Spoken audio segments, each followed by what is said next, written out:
Good morning all. आज अपन दोबारा शुरू करने वाले हैं अपनी एक और नई क्लास। और आज अपन इस क्लास के अंदर जिस कैंसर के बारे में बात करेंगे वो है अपने पास के अंदर ब्रेस्ट कैंसर। ठीक है, बहुत ही इंपॉर्टेंट क्लास है ये। 5 स्टार मार्क दूंगा मैं इस क्लास को, तो आप प्लीज इस क्लास को पूरा देखना।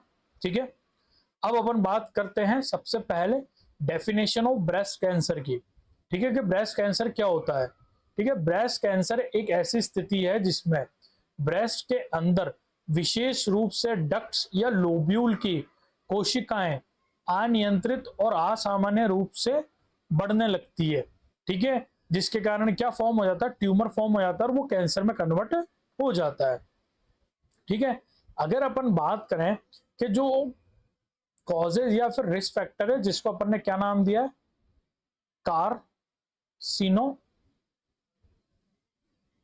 कार्सिनोजेंस जो कैंसर को बनाते हैं। सबसे पहला आता है जेनेटिक एंड फैमिली हिस्ट्री, जिसमें क्या होता है परिवार में माता बहन या बेटी को ब्रेस्ट कैंसर का इतिहास होना।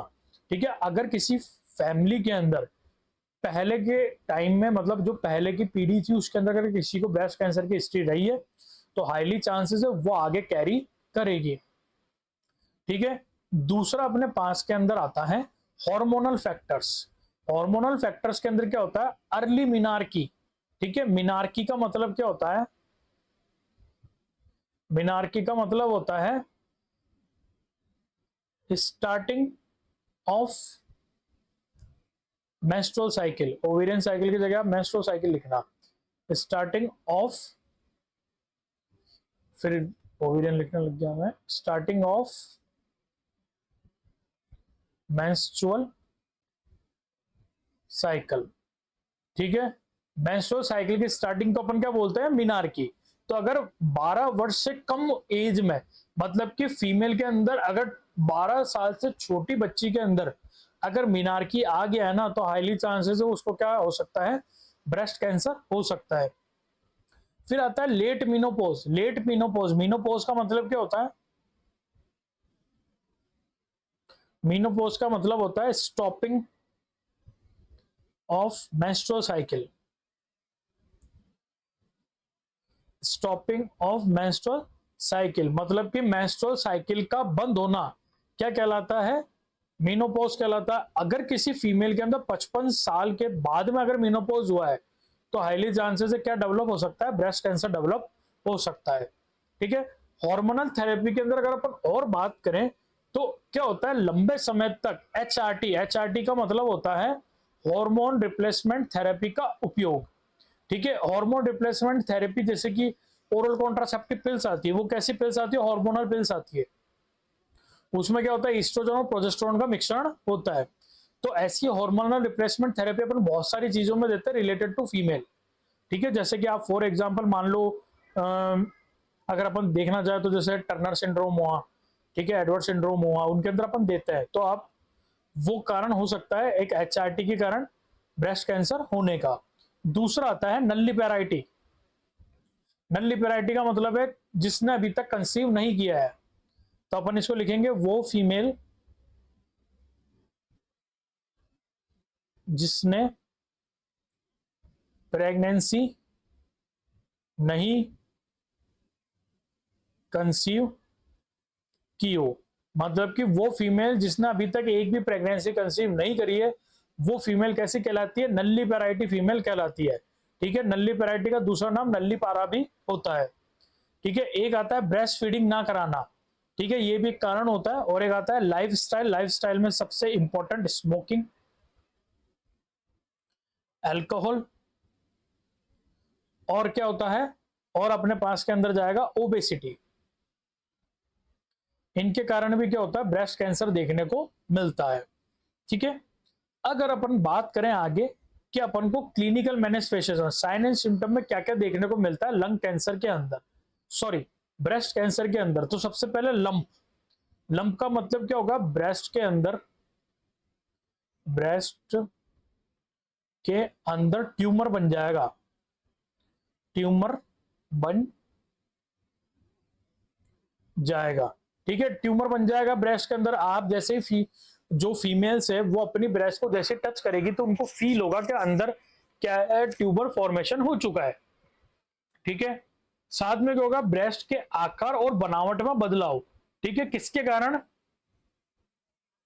ट्यूमर के कारण। ठीक है, ट्यूमर की जो साइज और शेप रहेगी ना, उसके कारण क्या होगा, ब्रेस्ट का आकार भी चेंज हो जाएगा और जो ब्रेस्ट की स्ट्रक्चर है वो भी चेंज हो जाएगी। साथ में क्या होता है, निप्पल चेंजेस। निप्पल में क्या चेंजेस देखने को मिलेंगे, निप्पल अंदर की तरफ चल जाएंगे, निप्पल अंदर की तरफ चल जाएंगे। ठीक है, और क्या देखने को मिलेगा, bloody, bloody discharge. Bloody discharge मतलब खून मिला हुआ डिस्चार्ज आएगा। ठीक है, ये दो चीजें आपको देखने को मिलेगी निप्पल के अंदर। साथ में स्किन में क्या बदलाव होंगे, स्किन के अंदर आपको क्या चेंजेस देखने को मिलेंगे, स्किन में आपको देखने को मिलेंगे पाउ डी ऑरेंज अपीरियंस। ठीक है, पाउ डी ऑरेंज अपीरियंस देखने को मिलेगी, है ना। और पाउ डी ऑरेंज अपीरियंस जो होती है ना, उसको आप कैसे समझोगे, उसको आप ऐसे समझोगे, फॉर एग्जाम्पल ये ऑरेंज है। ठीक है, अब इस ऑरेंज के अंदर अपन कलर भर देता है,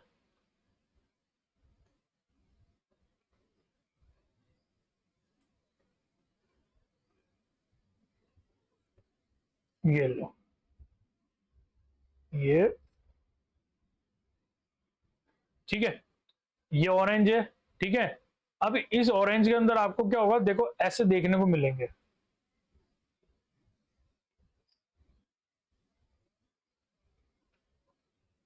ठीक है, आपने कभी जो ऑरेंज आती है जिसको अपन संतरा बोलते हैं, उसके अगर बाहर जो ऑरेंज कलर की जो लेयर होती है उसको आप देखोगे ना, तो उसमें छोटे छोटे से गड्ढे होते हैं। सेम वैसी ही अपीयरेंस किसकी हो जाएगी, ब्रेस्ट की हो जाएगी। तो वो कैसे दिखेंगे, कुछ इस तरह के देखने को मिलेंगे। उसको अपन बोलते हैं पाउ डी ऑरेंज अपीयरेंस। क्या बोलेंगे, उसको अपन बोलेंगे पाउ डी ऑरेंज अपीयरेंस। ठीक है, इसके बाद में अपन चलते हैं डायग्नोसिस के ऊपर, कि आप ब्रेस्ट कैंसर का डायग्नोसिस कैसे करोगे। तो जो ब्रेस्ट कैंसर का जो सबसे इंपॉर्टेंट जो पार्ट आता ना, वो आता है ब्रेस्ट सेल्फ एग्जामिनेशन। ठीक है, और आप इसको 5 स्टार मार्क करके लिखना। ब्रेस्ट सेल्फ एग्जामिनेशन जो होता है ना, इसके अंदर क्या करते हैं, जो फीमेल जो होती है ना, वो क्या करेगी, वो अपने खुद के हाथों से, अपने खुद के हाथों से क्या करेगी, ब्रेस्ट का एग्जामिनेशन करेगी। ठीक है, और वो ब्रेस्ट का एग्जामिनेशन करके किसका पता लगाएगी, वो पता लगाएगी ट्यूमर का। ठीक है, ट्यूमर का वो पता लगाएगी, है ना। तो अब इसके अंदर क्या आता है, ट्यूमर का पता लगाएगी। और जो ये ब्रेस्ट सेल्फ एग्जामिनेशन होता है ना, ये प्रत्येक महिला को 20 वर्ष की आयु के बाद महीने में एक बार स्वयं अपने हाथों से करना चाहिए। और जो यहां पर सबसे इंपॉर्टेंट जो बात है, वो बात ये है कि ये कब करते हैं, मासिक धर्म समाप्त होने के 3 से 5 दिन बाद फीमेल को क्या करना होता है, ब्रेस्ट सेल्फ एग्जामिनेशन करना होता है। ठीक है, और ब्रेस्ट सेल्फ एग्जामिनेशन कैसे करते हैं, उसके लिए मैं एक शॉर्ट लेके आऊंगा, उसके अंदर आपको बता देंगे। ठीक है, अब ये क्या था, ये तो था अपने पास के अंदर स्क्रीनिंग। क्या स्क्रीनिंग कैसे करेंगे अपन ब्रेस्ट कैंसर की। ठीक है, अब अपन बात करते हैं डायग्नोसिस की। तो डायग्नोसिस के अंदर अपन क्या कराते हैं, मेमोग्राफी। ठीक है, मेमोग्राफी क्या होता है, ये स्तन का एक विशेष एक्सरे होता है, और ये सबसे इंपॉर्टेंट है। ठीक है, एनएचएम का जो पेपर होता है, ठीक है, जो एनएम का होता है, जीएनएम का जो पेपर होता है, उसके अंदर इससे पहले भी क्वेश्चन आया हुआ है और अब की बार भी आएगा। एज क्राइटेरिया, मेमोग्राफी कब करवाते हैं, फीमेल एज किससे ज्यादा है, 35 साल से अगर फीमेल की एज ज्यादा है तो मेमोग्राफी कराएंगे। ठीक है, और अगर फीमेल की एज 45 साल से कम है, सॉरी 35 साल से कम है, तो आपको क्या करवानी है, ब्रेस्ट सेल्फ एग्जामिनेशन करवानी है। ठीक है ना, आई बात समझ में। यहां पर एक और चीज आती है, अगर फीमेल की एज 35 साल से कम है तो आप ब्रेस्ट सेल्फ एग्जामिनेशन पर रिलाय कर सकते हो, ठीक है। अगर फीमेल की एज 35 साल से ज्यादा है तो आप ब्रेस्ट सेल्फ एग्जामिनेशन भी करा सकते हो, मना ही नहीं है, बट आप उस पर रिलाय नहीं कर सकते। आपको क्या करानी पड़ेगी, मैमोग्राफी करानी पड़ेगी, उससे आपको कंफर्मेशन होगा, ठीक है। अब यहां पर आता है सबसे इंपॉर्टेंट पार्ट, यूएसजी ब्रेस्ट। यह युवा महिलाओं में गांठ की प्रवृत्ति का पता लगाने के लिए की जाती है, ठीक है। ये जो यहां पर आपको बात ध्यान रखनी है, यह केवल 35 साल से कम की फीमेल में कराते हैं। 35 साल से कम अगर फीमेल की एज है और उसको अगर ब्रेस्ट में ट्यूमर है तो उसकी क्या होगी, यूएसजी होगी। अगर फीमेल की एज 35 से ज्यादा चली गई तो यूएसजी नहीं होगी, क्या होगी, मैमोग्राफी होगी। उसका मेन रीजन ये रहता है कि 35 साल की एज के बाद के अंदर, सॉरी 35 कर रहा हूं, हाँ 35 34 35, हाँ 35 की एज के बाद में जो ब्रेस्ट की जो मसल्स होती है ना वो कम हो जाती है, डेंसिटी कम हो जाती है, इसीलिए अपन क्या कराते हैं, मैमोग्राफी। 35 साल से एज के पहले ब्रेस्ट की जो मसल्स होती है ना उसकी डेंसिटी ज्यादा होती है, इसलिए अपन क्या कराते हैं, यूएसजी करवाते हैं, ठीक है। साथ में अपन टिश्यू की बायोप्सी के लिए कौन सी टेक्निक का यूज करते हैं, एफएनएससी का यूज करते हैं, जिसका नाम होता है fine needle aspiration cytology. Fine needle aspiration cytology,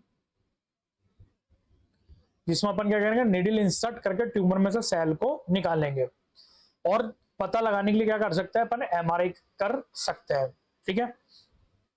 अब आता है अपने पास के अंदर ट्रीटमेंट कैसे करेंगे ब्रेस्ट कैंसर का। तो ब्रेस्ट कैंसर का ट्रीटमेंट करने के लिए पहला जो सर्जरी है वो आती है अपने पास के अंदर लिम्पेक्टोमी। लिम्पेक्टोमी में अपन क्या करते हैं, केवल टिश्यू और उसके आसपास के थोड़े हिस्से को निकालकर अलग कर देते हैं बॉडी से, ठीक है। अगर ट्यूमर ज्यादा बढ़ चुका है तो अपन क्या करते हैं, मास्टेक्टोमी। मास्टेक्टोमी में क्या करेंगे, पूरे ब्रेस्ट को सर्जरी के द्वारा बाहर निकाल देंगे, ठीक है। अब अगर इसके बाद भी अगर ये ठीक नहीं हुआ है तो फिर क्या स्टार्ट होती है, कीमोथेरेपी स्टार्ट होती है और रेडिएशन थेरेपी का यूज करते हैं। तो ये है अपने पास के अंदर ब्रेस्ट कैंसर का ट्रीटमेंट। अब अपन छोटा सा देख लेते हैं अपन ने इस क्लास में क्या पढ़ा।